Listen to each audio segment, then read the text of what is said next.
இன்றைக்கி நமக்கு மாம்பழ கேசரி எப்படி பண்ணுறதுன்னு பார்க்கலாம். அதுக்கு ஒரு மாங்காய் பழம் எடுத்துருக்கிறேன், அரை கப்பு ரவை, அரை கப் சுகர், ஒரு 4 ஏலக்காய்.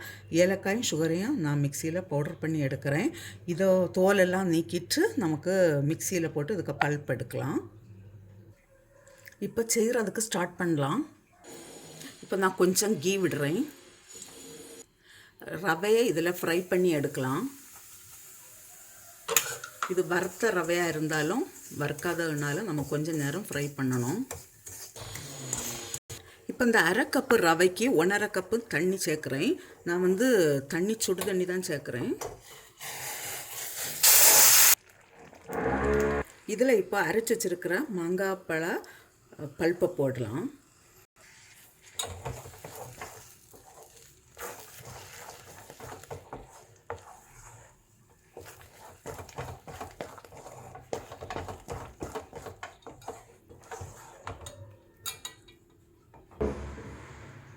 ஒரு ஸ்பூன் கீ சேர்க்குறேன். இது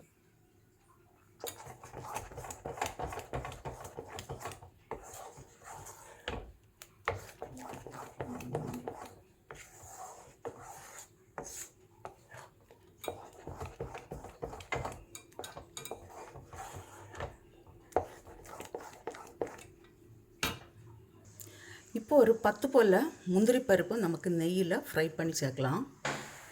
இப்போ நான் இதில் சேர்க்குறேன்.